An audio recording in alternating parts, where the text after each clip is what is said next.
Hey guys. Welcome from London. This is not Jennifer. This is my brother John. John, how are you?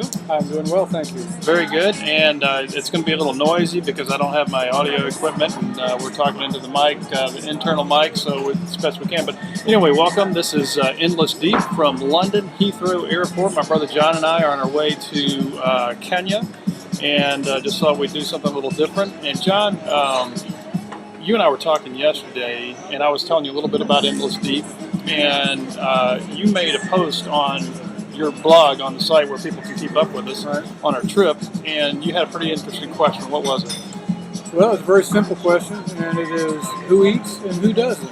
Who eats and who doesn't? Now, where did that come from? I don't know. I don't actually think I borrowed that from anybody. I think I just sort of conjured that up over years of teaching economics. And by the way, my brother teaches econ at Randolph College in Lynchburg, Virginia. And so say a little bit more about how that developed over the course of your teaching undergraduate students.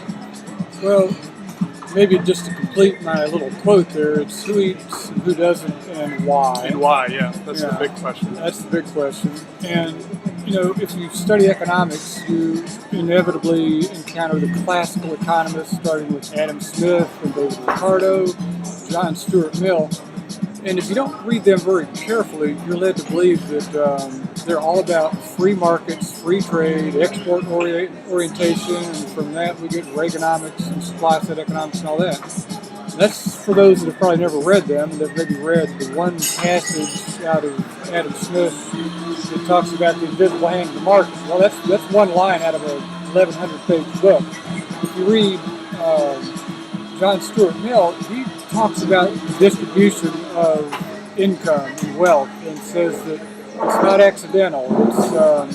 So let me stop you right there just a second and see if I can sum up based on my own understanding of with the free hand in the market and all that kind of stuff and the unequal distribution of wealth. When you have a completely free market, which people have taken out of context with all those economists that you just noted, that's what ends up being quote unquote a free market is slanted, tilted, however you want to say that, to the developed world probably. Well, yes. The simple answer to that question is yes. Therefore, when you think about who eats and who doesn't and why, then we start to be able to follow that path as to the why, right? Exactly. And you can ask that question and answer it within a country in terms of how things are distributed within a country, or across the whole globe in terms of developed versus developing countries. And where I was eventually going with that little litany of history there is when you finally get around to John Stuart Mill, he points out, like I was saying, that the distribution of income and wealth is not accidental. It's nothing given from God. It's based on decisions that human beings make. Now, there's an interesting connection I just made. I was reading a book, a few pages in the plane on the way over from Chicago to London, and it was saying that a view of God becomes problematic when we look at our current situation and ask why there is still poverty and why people aren't eating. That if somehow God has turned a blind eye and said it's okay that these people are hungry, then all of a sudden that becomes, like I was saying, a problematic view of God as a God that is not a loving God, but a God that is judgmental or chooses sides. Well, I guess my sense of all that is that there's, to the extent there's a God, there's a force that tends toward the good. It tends to bring, I'm throwing economic language in here. My own sense of this, there's an equilibrium. That's a purely economic term that out of a textbook refers to supply and demand, and when the two come together. But in a broader sense, there's an equilibrium in the world, and we screw it up, and we start,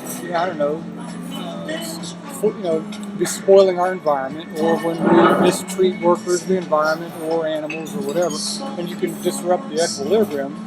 And I think the Earth, it will heal itself if you allow it. But you go back to John Stuart Mill's point, the inequalities that you see are human-made. If we've got a situation where the taxes on the well-to-do are limited, and the poor don't have health care. Those are decisions that we made. That we've made as that humans. We've made as Yeah. humans. They could be unmade. Right. If you have subsidies for rich farmers in the developed world, those could be redone. You could allow, as your friend Bono points out, let them sell their stuff. Let them sell their stuff here in the first world, in the developed world. So, yeah, anything that is inequitable could be redone if there was some willpower or, maybe Well, let's leave something to the imagination for our kind viewers here, and just reiterate the question again for folks to be thinking about, which is who eats, who doesn't, and why.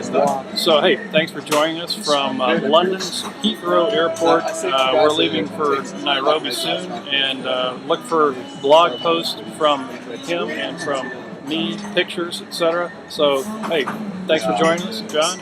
Adios. Good to see you. Indeed, thank you.